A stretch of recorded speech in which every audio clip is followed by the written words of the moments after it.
নমস্কার, জি 24 ঘন্টায় আপনাদের স্বাগত। আপনাদের সঙ্গে রয়েছে আমি সম্প্রতি শুরু করছি আমাদের বিশেষ অনুষ্ঠান বারবার ভ্যাকসিন।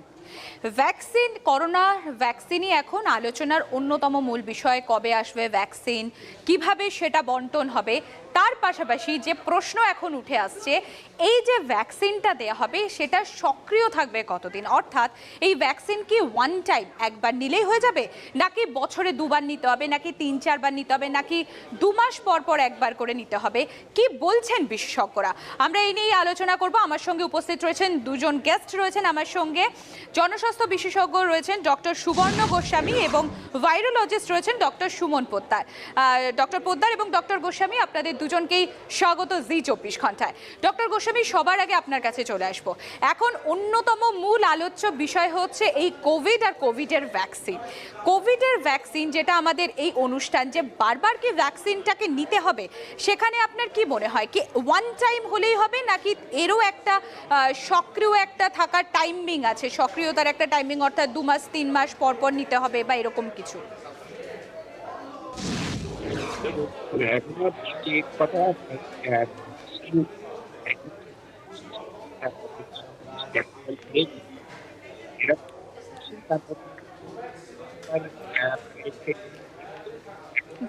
ডক্টর গোস্বামী, আপনার অডিওতে একটু সমস্যা হচ্ছে। আসছি আপনার কাছে একবার, আমি ডক্টর পোদ্দারের কাছে চলে আসবো। ডক্টর পোদ্দার, আপনার কাছেও আমি একই প্রশ্ন রাখতে চাই।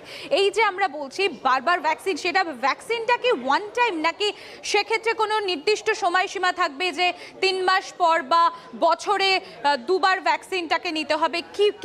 কি বলবেন এই বিষয়ে আপনি? এখনো পর্যন্ত যে ট্রায়ালগুলো চলছে সেই ভ্যাকসিনগুলো কিন্তু এমনিতেই দেখা যাচ্ছে সাধারণত 2টো করে ডোজ দেওয়া হচ্ছে, মানে একটা ডোজ তার 2 থেকে 3 সপ্তাহ বাদে একটা সেকেন্ড ডোজ, সেটা ভ্যাকসিন টু ভ্যাকসিন ভ্যারি করছে প্রোটোকল অনুযায়ী। তো প্রথমে ইনিশিয়াল ডোজটাই কিন্তু 2টো, সিঙ্গেল ডোজ কিন্তু নয়, সাধারণত এটাই প্রোটোকল। এবার সেটার কতদিন প্রোটেকশন থাকবে, যেটুকু দেখা যাচ্ছে যে মিনিমাম 3 থেকে 4 মাস একটা প্রোটেকশন আশা করাই যায়। সাধারণভাবে আমরা নিজেরা ভেবে নেব যে এমন ভ্যাকসিন যেন হয় যাতে ভ্যাকসিনটা আমি এই 2টো ডোজ যে দিলাম তাতেই লাইফ লং হয়, এটা আমাদের আশা থাকবে। কিন্তু এই আশাটা কতটা পূরণ হবে বা হবে না সেটা আমাদের কিন্তু গবেষণা করেই বার করতে হবে।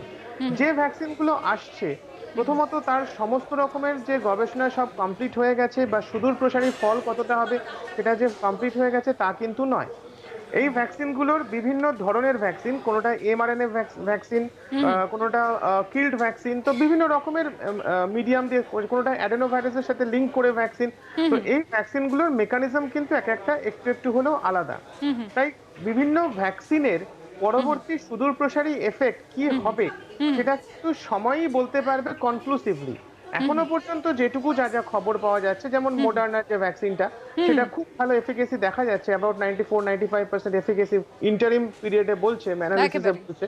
তাতে কিন্তু ওদের 3 মাসের পরে ইমিউনিটি নেমে যাওয়ার একটা প্রবণতা থাকলেও থাকতে পারে।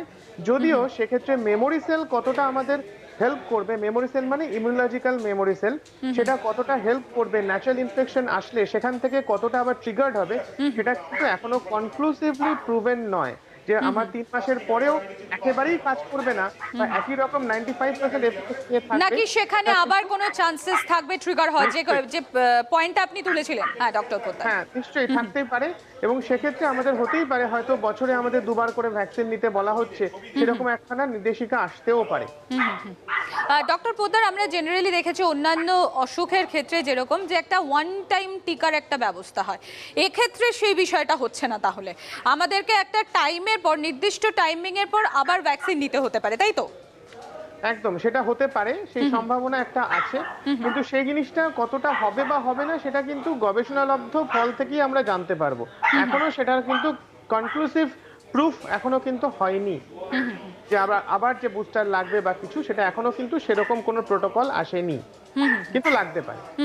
ডক্টর পোদ্দার, ইতিমধ্যে যে মডার্না নিয়ে আমরা কথা বলছিলাম, একমাত্র মডার্নার তরফ থেকে এই ব্যাপারটাকে ক্লিয়ার করা হয়েছে যে মডার্নার ভ্যাকসিনে মোটামুটি 3 মাস পর্যন্ত অ্যান্টিবডিটাকে ওরা সক্রিয় রাখতে সক্ষম। সেক্ষেত্রে আপনি একটু আগেই যে কথাটা বলছিলেন যে 3 মাস পর সেটাকে অ্যান্টিবডিটা একেবারেই নষ্ট হয়ে যাবে, সেখানে কি আবার ট্রিগার হয় একটা চান্সেস থেকে যাচ্ছে, এই যে বিষয়টা, মানে আমাকে কখন ভ্যাকসিন নিতে হবে এই বিষয়টা বুঝবো কি করে? হ্যাঁ দেখুন, মডার্নার ভ্যাকসিনটার অনেক ঝামেলাও আছে। মডার্নার বা এই ফাইজারের এই যে ভ্যাকসিনগুলো অনেক ঝামেলাও আছে। এইগুলোকে ঠিকঠাকভাবে কোল্ড চেন মেনটেন করে ভ্যাকসিনগুলোকে দিতে হবে। কোল্ড চেন যদি একটু এদিক ইধার উধার হয়ে যায় তাহলে কিন্তু এর প্রোটেকশন বা এফিকেসি কমতে শুরু করবে। আর এফিকেসি কমে গেলেই তখন সেক্ষেত্রে আমার এই অসুখটার এগেনস্টে প্রোটেকশন কতটা হলো সেটা নিয়ে একটা দ্বন্দ্ব থেকেই যায়। আমি ধরে নিলাম সবকিছু বেস্ট সমস্ত কিছু করে আমি পেশেন্টকে বা সাবজেক্টকে ভ্যাকসিনটা দিলাম। মিনিমাম দেখা গেছে, এমন নয় যে 3 মাস পর্যন্তই হবে, কিন্তু মিনিমাম দেখা গেছে অন্তত 3 মাস এর প্রোটেকশনটা বা ইমিউনোগ্লোবুলিনটা পাওয়া যাচ্ছে, অ্যান্টিবডিটা পাওয়া যাচ্ছে। একেবারে তার মানে এই নয় যে তারপরেও এর প্রোটেকশনটা থাকবে না, প্রোটেকশনটা নামতে পারে, কিন্তু আমাদের মেমোরি বি সেল যে ন্যাচারাল ইনফেকশনে যখন আমি এক্সপোজড হই তখন সেখান থেকে আবার সঙ্গে সঙ্গে তাদের ইমিউন বি সেল থেকে, মেমোরি বি সেল থেকে নতুন করে অ্যান্টিবডি তৈরি হয়ে যায়। তো সেই অ্যান্টিবডি রেসপন্স কতটা হবে সেটা এখনো পর্যন্ত কিন্তু প্রমাণিত নয়। সেটা চ্যালেঞ্জ ডোজ দিয়ে আমরা ভবিষ্যতে জানতে পারবো, সেটা গবেষণা করলে তবেই জানা যাবে। এখন সেটা অর্থাৎ ডক্টর পোদ্দার, সেক্ষেত্রে আপনি কি বলছেন শুধুমাত্র ভ্যাকসিনের উপর ডিপেন্ড না করে সেলফ ইমিউনিটি ডেভেলপমেন্টের উপরও নজর দেওয়া উচিত আমাদের?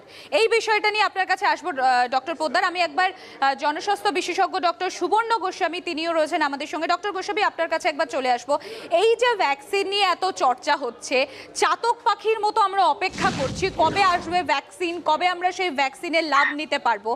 কি মনে হয়, এই ভ্যাকসিন কি ওয়ান টাইম হবে নাকি বারবার নিতে হতে পারে?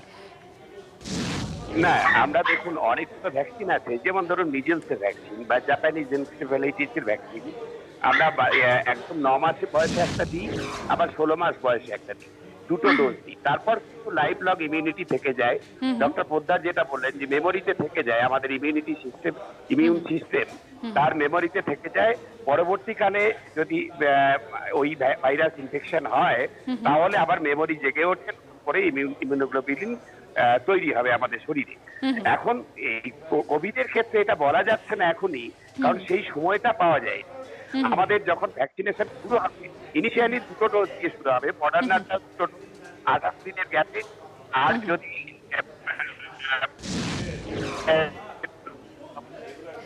চিকিৎসকদের কাছে যাব, বিশেষজ্ঞদের কাছে যাব, তবে তার আগে আপনাদেরকে জানিয়ে রাখি হরিয়ানার স্বাস্থ্যমন্ত্রী অনিল ভিজ তিনি কোভিড পজিটিভ হয়েছেন। তিনি কোভ্যাক্সিনের ফার্স্ট ডোজ নিয়েছিলেন। এদিকে ভারত বায়োটেকের তরফ থেকে বলা হচ্ছে কোভ্যাক্সিনের ফার্স্ট ডোজ নেয়ার 28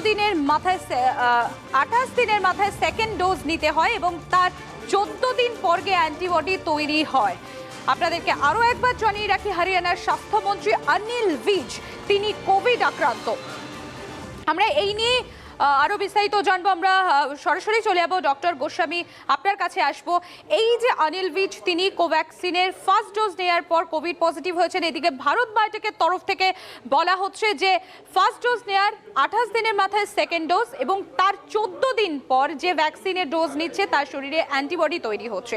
কি বলবেন আপনি? হ্যাঁ, যেগুলো ভ্যাকসিনই কাজ করে, আমাদের ইমিউন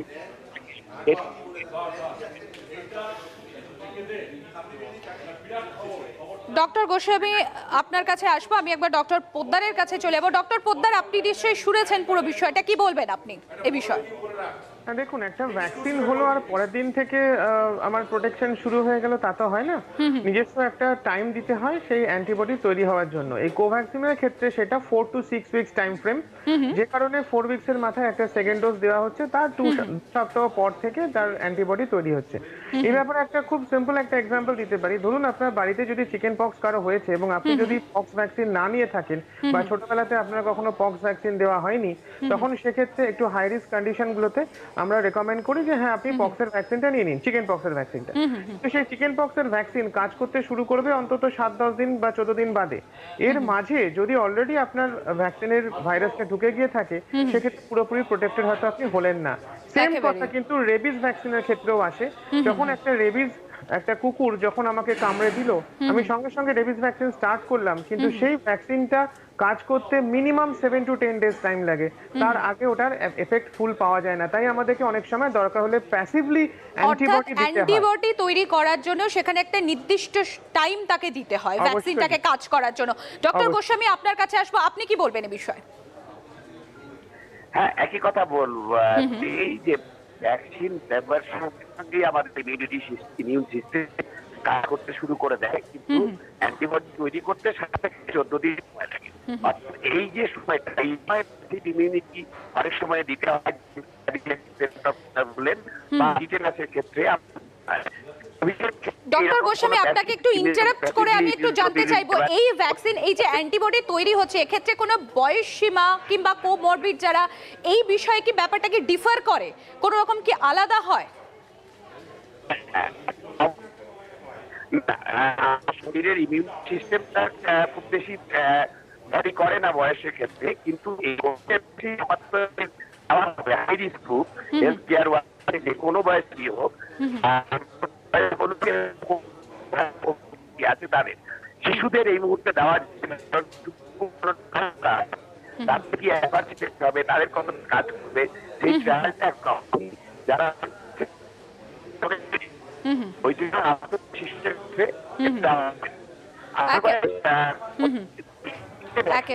একেবারেই ডক্টর গোস্বামী এবং ডক্টর পোদ্দার, আপনাদের দুজনকেই ধন্যবাদ। আমাদের বিশেষ অনুষ্ঠান বারবার ভ্যাকসিন এখানেই শেষ করছি। দেখতে থাকুন জি 24 ঘন্টা।